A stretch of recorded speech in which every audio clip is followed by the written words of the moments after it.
Hello students, welcome you all at Resolution Study Point. Today we are going to discuss the next topic, that is E1 elimination reaction. In previous lecture we have discussed E2 elimination reactions. Okay, so first of all, what is this E1 reaction? E1 stands for unimolecular elimination reaction. Okay, unimolecular elimination reaction, जैसे कि हमारा SN1 होता था उसी type से हम पढ़ते हैं E1 reaction. E stands for elimination and 1 stands for unimolecular. Example के लिए जब हम टर्सरी ब्यूटाइल ब्रोमाइड की रिएक्शन कराते हैं सोडियम या पोटाशियम हाइड्रोक्साइड के साथ, तब जो रिएक्शन होगी ये फर्स्ट ऑर्डर काइनेटिक्स को फॉलो करती है और यहाँ पर एक एल्कीन आपको दिखाई देगी. इस टाइप की रिएक्शंस को हम बोलेंगे E1 एलिमिनेशन. अगर इसकी रेट की बात करें तो ये रेट होती है आपकी फर्स्ट ऑर्डर, क्योंकि कंसंट्रेशन रेट जो होगी वो केवल और केवल अल्काइल हैलाइड की कंसंट्रेशन पे डिपेंड करेगी.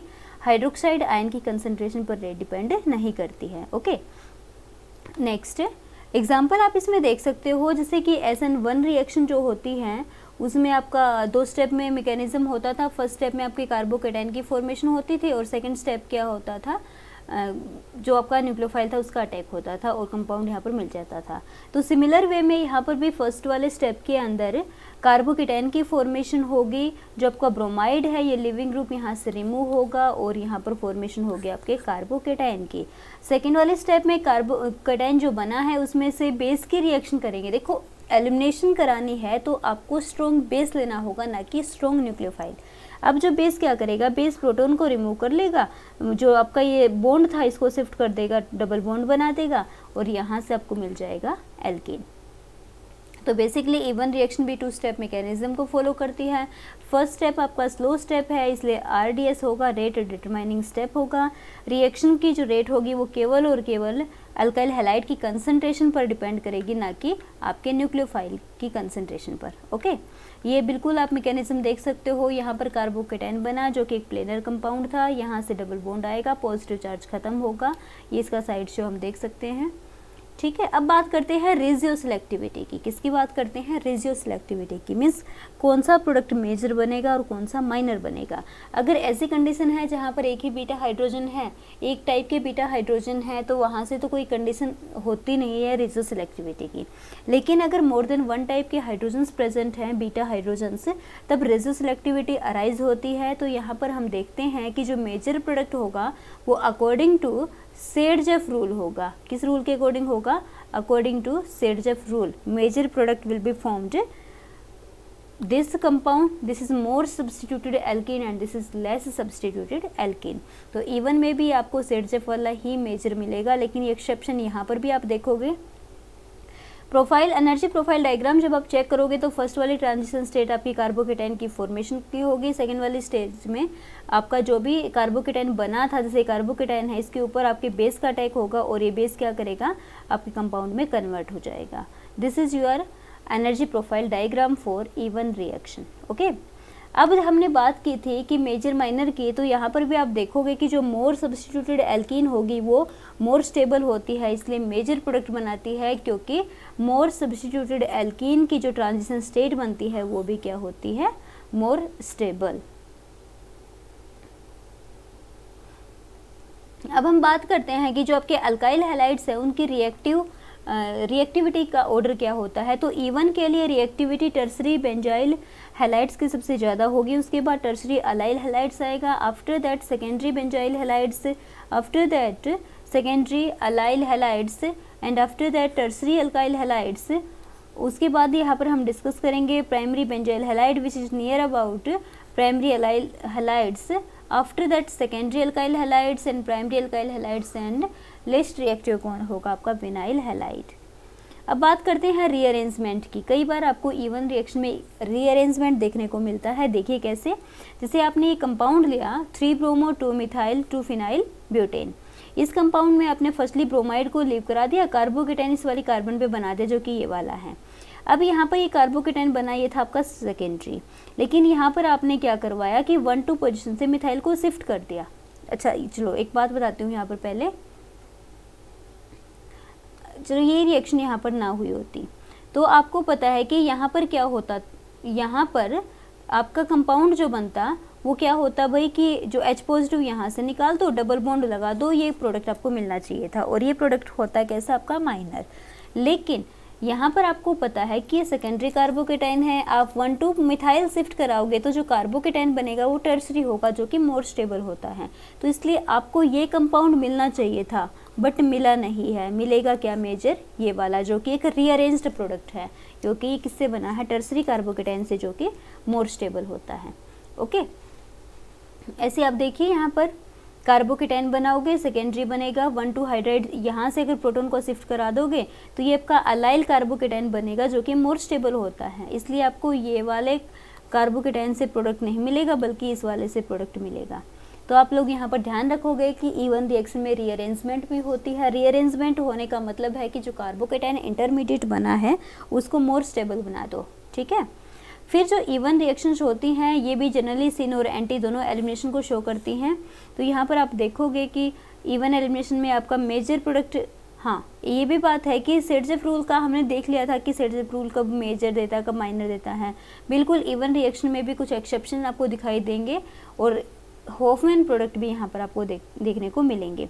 लेकिन आपको ये पता है कि जो आपका ट्रांस सब्स्टिट्यूटेड जो एल्कीन होती हैं वो जनरली मोर स्टेबल होते हैं, इसलिए E1 रिएक्शन के बाद आपको ट्रांस प्रोडक्ट मिलेगा मेजर अमाउंट में। ट्रांस प्रोडक्ट हमेशा मेजर होगा, सिस एल्कीन क्या होगा, minor.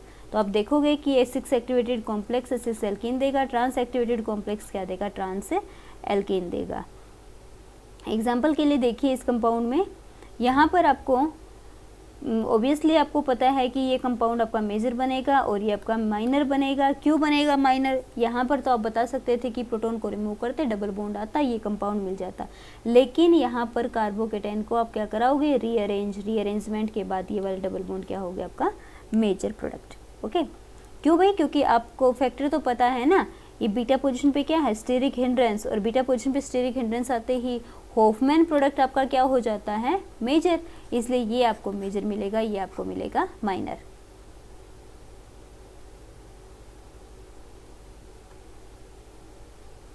Beta carbon is bonded to one hydrogen, then E1 E2 reactions will not necessarily form the same product। अगर आपकी जो बीटा कार्बन उस पर एक ही हाइड्रोजन प्रेजेंट हैं तो दोनों जरूरी नहीं कि आपको सेम प्रोडक्ट देंगे। जैसे कि देखिए आपके पास ये कंपाउंड है, इसमें बीटा पोजीशन पे केवल एक ही हाइड्रोजन प्रेजेंट है, आप इसकी E2 एलिमिनेशन करते हो तो आपको केवल ये ही प्रोडक्ट मिलेगा, ठीक है। प्रोडक्ट कैसा मिलेगा, ये आपका जेड वाला प्रोडक्ट मिलेगा। लेकिन अगर यहाँ पर ये वाला प्रोडक्ट है आपका जिसमें ये वाला हाइड्रोजन प्रेजेंट है, E2 आप रिएक्शन कराओगे तो भी सिंगल प्रोडक्ट मिलेगा। लेकिन E1 आपने करा दी तो यहाँ पर आपको दो कंडीशंस मिलेंगी, E और Z दोनों प्रोडक्ट मिलेंगे। E जो ट्रांस होता है आपका, ये आपको मेजर मिलेगा, ठीक है। E क्योंकि मैंने कहा था ना कि ट्रांस जो इंटरमीडिएट स्टेट बनती है वो ज़्यादा स्टेबल होती है, इसलिए E1 एलिमिनेशन से आपको मेजर कंपाउंड हमेशा ट्रांस वाला ही मिलेगा। अब बात करते हैं कौन कौन से फैक्टर हैं जो इसकी स्टेबिलिटी, इसकी रिएक्टिविटी को इंक्रीज करेगा या डिक्रीज करेगा। रिएक्टिविटी को जो अफेक्ट करने वाले जो E1 रिएक्शन की जो रिएक्टिविटी होती है उसको अफेक्ट करने वाले फैक्टर्स में आपका आता है सबस्ट्रेट का nature, strength of the base, nature of leaving group and solvent leaving group, substrate का nature, strength of the base etcetera. तो अगर सबसे पहले सबस्ट्रेट की बात करें तो आपने अभी डिस्कस किया कि टर्सरी जो हैलाइड्स होते हैं वो ज़्यादा रिएक्टिव होंगे, उसके बाद सेकेंडरी, उसके बाद प्राइमरी, फिर अल्काइल हैलाइड्स आपके मिथाइल वाले आ जाएंगे। अब देखो टर्सरी क्यों ज़्यादा रिएक्टिव होता है, क्यों ज़्यादा स्टेबल होता है, क्योंकि आपको पता है कि टर्सरी से जो कार्बोकेटाइन बनेगा वो भी तो टर्सरी होगा, जो कि सेकेंडरी से भी ज़्यादा स्टेबल होता है और प्राइमरी से भी, इसलिए tertiary halides are more reactive. बात करते हैं स्ट्रेंथ ऑफ द बेस की, तो बेस जितना ज़्यादा स्ट्रॉन्ग होगा E1 रिएक्शन फास्ट हो जाएगी और SN1 रिएक्शन कमज़ोर हो जाएगी, ठीक है। लेकिन आप एक बात देखोगे कि जो आपकी E1 रिएक्शन थी, ये तो E1 और SN1 के लिए कंपैरिजन था, बट E1 रिएक्शन के अंदर आपने देखा कि जो बेस है वो तो रेट डिटरमाइनिंग स्टेप में इन्वॉल्व ही नहीं होता है, ठीक है। इसलिए इसकी स्ट्रेंथ का भी कोई इफेक्ट नहीं होगा, इसकी कंसंट्रेशन का कोई इफेक्ट नहीं पड़ेगा। लिविंग ग्रुप जो जितना बेटर लिविंग ग्रुप होगा वो रिएक्शन की रेट को उतना ही ज़्यादा इंक्रीज करेगा। तो यहाँ पर आपका आयोडाइड सबसे बेटर लिविंग ग्रुप है, फिर ब्रोमाइड, फिर chloride, after that fluoride. Nature की बात करें सॉल्वेंट की, तो जो इवन रिएक्शंस होती हैं ये आयनिक इंटरमीडिएट बनाती हैं कार्बोकेटाइन टाइप के, इसलिए पोलैरिटी पर डिपेंड करते हैं। अगर आप पोलर सॉल्वेंट लेकर चलते हो तो रिएक्शन की रेट इंक्रीज हो जाती है। अब देखिए SN1 और SE जो E1 और SN1 है दोनों के बीच में कंपैरिजन कर लेते हैं। जैसे हमने SN2 और E2 के में कंपैरिजन किया था, वैसे ही SN1 और E1 रिएक्शन का कंपैरिजन है। ये दोनों आपकी 2 स्टेप की रिएक्शंस होती हैं। दोनों के अंदर सोलवेंट या वीक बेसिक रिएजेंट की लो कंसंट्रेशन होती है, यहाँ पर भी वीक बेस रहेगा क्योंकि दोनों के अंदर जो रेट डिटरमाइनिंग स्टेप होता है वो फर्स्ट वाला होता है, फॉर्मेशन ऑफ कार्बोकेटाइंस। ओके, दोनों रिएक्शन पोलर प्रोटिक सॉल्वेंट को फेवर करती हैं, पोलर प्रोटिक सॉल्वेंट को। अगर सबस्ट्रेट की बात करें तो tertiary alkyl halides more reactive होते हैं, फिर सेकेंडरी, फिर आपका प्राइमरी आता है। दोनों कंडीशन दोनों में सेम रहती हैं, कार्बोकेटाइन बनता है, टर्सरी कार्बोकेटाइन ज़्यादा स्टेबल होता है। दोनों ही रिएक्शन फर्स्ट ऑर्डर काइनेटिक्स को फॉलो करती हैं। जब बात करें स्टीरियोकेमिस्ट्री की तो SN1 रिएक्शन में रेसमाइजेशन होता है, पार्शियल इन्वर्जन भी आप इसमें देख सकते हो, लेकिन यहाँ पर ये नॉन स्टीरियो स्पेसिफिक रिएक्शन है, इसमें जनरली आपको ट्रांस प्रोडक्ट जो होगा वो मेजर देखने को मिलेगा। तो ये हमारा इवन मैकेनिज्म था। आई होप आपको इवन मैकेनिज्म समझ में आ गया होगा। अब हम बात करते हैं इवन CB मैकेनिज्म की। E1 E for elimination, 1 for unimolecular, CB conjugate base formation के थ्रू। ओके, मीन्स आप पहले क्या करोगे, जो भी आपका कंपाउंड दे रखा होगा उसको बेस में कन्वर्ट कर लोगे, उसके बाद उसका एलिमिनेशन करोगे, तो वो रिएक्शन किस टाइप की होगी, E1 CB रिएक्शन। ये भी एक बीटा एलिमिनेशन का एग्जांपल है। इसके अंदर फर्स्टली क्या होता है, रैपिड लॉस होता है प्रोटॉन का, और रैपिड लॉस होने के बाद क्या फॉर्मेशन होती है, बेस की, और बेस जो है वो अपने आप को स्टेबलाइज करेगा। स्टेबलाइज करने के बाद वो किस में कन्वर्ट हो जाएगा, एल्केन में। रिएक्शन से समझ में आएगा। और जो कार्बो एनाइन की फॉर्मेशन होती है ना, जो फर्स्ट स्टेप होता है, ये आपका रेट डिटरमाइनिंग स्टेप भी होता है। तो इसलिए रिएक्शन की जो कंसंट्रेशन जो रेट होगी वो दोनों फैक्टर्स पे डिपेंड करती है। देखते हैं, फर्स्टली जो अभी आपने कंपाउंड लिया उस आप बेस से उस प्रोटॉन को रिमूव कर लीजिए, फॉर्मेशन कर लीजिए कार्बो एनाइन की। कार्बो एनाइन का बनाना मतलब कॉन्जुगेट बेस बनाना, ठीक है। कॉन्जुगेट बन गया बेस। अब जो कॉन्जुगेट बेस बना है ये डबल बॉन्ड बनाएगा, लिविंग ग्रुप को रिमूव करेगा, यहाँ पर किसकी फॉर्मेशन होगी, एल्कीन की। तो ये है आपका E1 CB रिएक्शन। जब हम बात करते हैं E1 CB रिएक्शन के काइनेटिक्स के, तो ये आपकी जो रिएक्शन है ये सेकेंड ऑर्डर रिएक्शन होती है। अल्काइल हैलाइड और बेस दोनों की कंसंट्रेशन पर रिएक्शन की जो रेट है वो डिपेंड करती है, ठीक है। अल्काइल हैलाइड पर भी डिपेंड करेगी और बेस की कंसंट्रेशन पर डिपेंड करेगी, इसलिए हम इसको बोल देंगे सेकेंड ऑर्डर रिएक्शन। अगर E2 पाथवे से देखो, हम ये भी बोल सकते हैं कि E2 पाथवे क्या होगा, पहले मतलब E2 पाथवे में तो क्या है, साथ साथ ये H भी निकलेगा और X भी निकलेगा, रिएक्शन एक ही प्रोसेस में हो जाएगी, ठीक है। तो ये तो ऐसा हो नहीं सकता भाई। तो यहाँ पर क्या होगा, E1 CB पाथवे के अंदर फर्स्टली आप बनाओगे कार्बो एनायन, फिर इसकी ड्यूटेरियम वाले से रिएक्शन कराओगे तो ये प्रोडक्ट यहाँ पर आपको मिल सकता है। रिएक्शंस यहाँ पर भी सेम है। कंपैरिजन कर लेते हैं E1 E2 E1 CB का, इंपॉर्टेंट कंपैरिजन है। देखिए, जो आपका E1 रिएक्शन होती है ये हमने देखा 2 स्टेप रिएक्शन, E2 रिएक्शन आपकी 1 स्टेप रिएक्शन थी। सिमिलरली E1 CB भी आपकी 2 स्टेप रिएक्शन है। इस E1 में कार्बोकेटाइन इंटरमीडिएट बना था, E2 में एक ट्रांजिशन स्टेट बनी थी, कोई भी इंटरमीडिएट नहीं बना था। E1 CB में कार्बो एनाइन इंटरमीडिएट रहेगा। इसका जो E1 का जो सेकेंड स्टेप था इसके अंदर हाइड्रोजन लीव करता था, यहाँ पर तो था ही नहीं सेकेंड स्टेप, और इसके अंदर क्या होता था, कार्बो एनाइन बना था ना, वही अटैक करता था और लिविंग ग्रुप को लीव करवाता था। इसके अंदर वीक बेस की रिक्वायरमेंट थी E1 में, E2 के लिए स्ट्रॉन्ग बेस की रिक्वायरमेंट होगी, और E1 CB में भी आपको स्ट्रॉन्ग बेस की रिक्वायरमेंट देखने को मिलेगी। E1 आपकी फर्स्ट ऑर्डर रिएक्शन काइनेटिक्स को फॉलो करती है, E2 और E1 CB दोनों सेकेंड ऑर्डर रिएक्शन काइनेटिक्स को फॉलो करते हैं।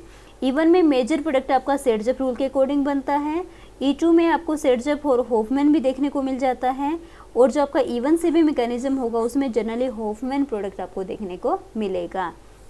E1 रिएक्शन आपकी नॉन स्टीरियो स्पेसिफिक होती है, नॉन स्टीरियो सेलेक्टिव होती है। E2 रिएक्शन आपकी स्टीरियो स्पेसिफिक भी होती है और स्टीरियो सेलेक्टिव भी होती है। सिमिलर वे में E1 से भी आपकी नॉन स्टीरियो स्पेसिफिक और नॉन स्टीरियो सेलेक्टिव देखने को मिलती है। E1 हो, E2 हो, E3 हो, तीनों में reactivity order of alkyl halide same रहेगा, टर्सरी फिर सेकेंडरी फिर आपका प्राइमरी आता है। ठीक है, अब हम बात करते हैं कि कार्बोकेटाइन की कोई भी स्टेबिलिटी, कोई भी फैक्टर कार्बोकेटाइन की स्टेबिलिटी को इंक्रीज करेगा, वो रिएक्शन की रेट को भी इंक्रीज करता है। ठीक है, इसमें हमने देखा था कि अल्फा और बीटा ब्रांचिंग पर डिपेंड करता है। अगर विड्रॉइंग ग्रुप प्रेजेंट है तो वो रिएक्शन की रेट को इंक्रीज करता है। यहाँ पर भी बिल्कुल सेम होगा कि जो कार्बोएनाइन बना है, अगर उस कार्बोएनाइन की स्टेबिलिटी को कोई भी फैक्टर इंक्रीज करेगा तो वो रिएक्शन की रिएक्टिविटी को भी इंक्रीज करता है। जो E1 रिएक्शन होती है पोलर प्रोटिक सॉल्वेंट में होती है। पोलर प्रोटिक सॉल्वेंट में रिएक्शन की रेट इंक्रीज होती है। अगर आपने पोलर प्रोटिक सॉल्वेंट लिया है तो जो आपका E2 की रिएक्शन है डिक्रीज करती है और E1CB की रिएक्शन इंक्रीज करती है। कंसंट्रेशन की बात करें सॉल्वेंट की, तो कंसंट्रेशन हो या बेसिसिटी हो, इसमें E1 के ऊपर कोई इफेक्ट नहीं पड़ता क्योंकि रेट डिटरमाइनिंग स्टेप इन्वॉल्व नहीं होता है। लेकिन E2 रिएक्शन की जो रिएक्शन की रेट होती है वो इंक्रीज होती है, साथ में E1CB की रिएक्शन की रेट भी इंक्रीज होती है। टेम्परेचर इंक्रीज होने से रिएक्शन की रेट तीनों में ही इंक्रीज होती है। E1 compete करती है SN1 के साथ, E2 compete करती है SN2 के साथ। E1 रिएक्शन कॉमन रिएक्शन है और E2 रिएक्शन मोस्ट कॉमन है। E1CB रिएक्शन आपको कुछ ही देखने को मिलती हैं, ये वेरी रेयर रिएक्शंस होती हैं। तो ये हमारा दो मैकेनिज्म हमने यहाँ पर डिस्कस किए हैं, एक आपका E1 मैकेनिज्म और दूसरा था आपका E1CB मैकेनिज्म। आई होप आपको समझ में आ गया होगा कि E1CB और E1 मैकेनिज्म होता क्या है। ओके।